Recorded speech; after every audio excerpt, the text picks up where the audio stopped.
എന്തോ ആധ്യാത്മികതയ്ക്ക് എതിരാണെന്നാണ് പുള്ളി വിചാരിച്ചിരിക്കുന്നത്.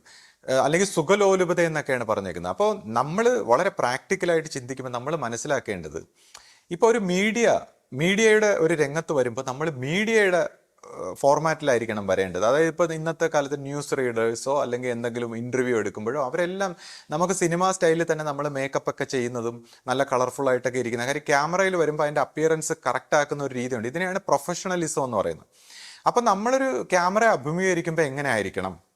അപ്പോൾ കാര്യം ഒരുപാട് ആൾക്കാർ നമ്മളെ കണ്ടുകൊണ്ടിരിക്കുന്നത്, പ്രത്യേകിച്ച് എന്നെ സംബന്ധിച്ചാണെങ്കിൽ ഞാൻ ഈ വീഡിയോ കുറേ ദീർഘസമയം എനിക്ക് ഒരുപാട് വിശദീകരിക്കാനുള്ളതുകൊണ്ട്, കാര്യങ്ങൾ ഇങ്ങനെ വെറുതെ പറഞ്ഞിട്ട് പോയാൽ പോരെ, അതിനെക്കുറിച്ചൊരു എക്സ്പ്ലനേഷനും കൂടെ കൊടുത്തില്ലെങ്കിൽ ആൾക്കാർക്ക് മനസ്സിലാവില്ല.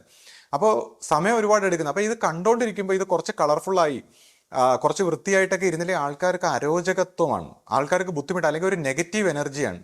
അത് കാണുമ്പോൾ തന്നെ ഒരു നെഗറ്റീവായിട്ടുള്ള ഒരു ഫീലിംഗ് ഉണ്ടാവും. അപ്പോൾ നമ്മൾ വളരെ പോസിറ്റീവ് ആകാൻ വേണ്ടിയാണ് ഈ മേക്കപ്പും അല്ലെങ്കിൽ മറ്റു കാര്യങ്ങൾ. ഇപ്പോൾ ഞാൻ തന്നെ നമ്മുടെ ബാക്ക്ഗ്രൗണ്ടും നമ്മുടെ ഒരു അറ്റ്മോസ്ഫിയർ ഒക്കെ വളരെ കളർഫുള്ളായി ബ്യൂട്ടിഫുള്ളായിട്ട് മാക്സിമം നമ്മളെ കൊണ്ട് കഴിയുന്ന രീതിയിൽ ഒരു പെർഫെക്ഷൻ ഉണ്ടാക്കുന്നത്.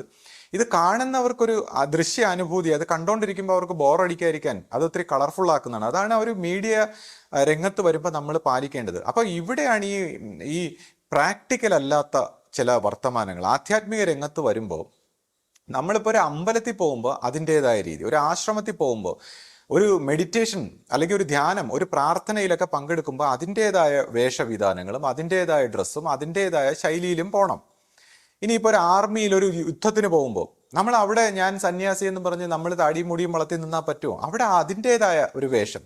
ഒരു പോലീസിൽ, ഒരു ഹോസ്പിറ്റലിൽ, ഇപ്പം നമ്മളൊരു സിനിമയ്ക്ക് പോകുമ്പോൾ അല്ലെങ്കിൽ നമ്മളൊരു ബീച്ചിൽ പോകുമ്പോൾ, ഒരു സ്വിമ്മിംഗ് പൂളിൽ പോകുമ്പോൾ, ഓരോ സ്ഥലത്തും ചെല്ലുമ്പോൾ ഓരോ രീതിയിലായിരിക്കണം നമ്മുടെ വേഷവിധാനങ്ങളും നമ്മുടെ കാര്യങ്ങളും. അപ്പം അതാത് സ്ഥലത്തെ അതാത് സാഹചര്യങ്ങളെ മനസ്സിലാക്കിയിട്ട് നമ്മൾ നമ്മുടെ വേഷവിധാനങ്ങളും നമ്മുടെ മേക്കപ്പും നമ്മുടെ അപ്പിയറൻസും ഇതെല്ലാം ഇതിനെയാണ് വിവേകം എന്ന് പറയുന്നത്.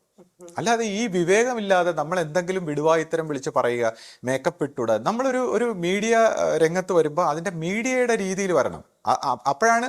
അല്ലെങ്കിൽ പിന്നെ ആധ്യാത്മിക രംഗത്ത് ഗുരുവിനെ അല്ലെങ്കിൽ ആശ്രമത്തെ ഗുരുക്കന്മാരെയൊക്കെ പരിഹസിക്കും ആൾക്കാർ. ഇതെന്ത് ആധ്യാത്മികത, ഒരു കാര്യങ്ങളും ശ്രദ്ധിക്കാതെ ഇങ്ങനെ ജീവിക്കുന്ന ഒരു സമൂഹം. അപ്പോൾ നമ്മൾ പൊതുസമൂഹത്തെ ഈ ആധ്യാത്മിക രംഗത്തെല്ലാം അവരെയൊക്കെ എല്ലാവരെയും ആകർഷിക്കണമെങ്കിൽ നമ്മൾ നാട് ഓടുമ്പോൾ നടുവേ ഓടണം.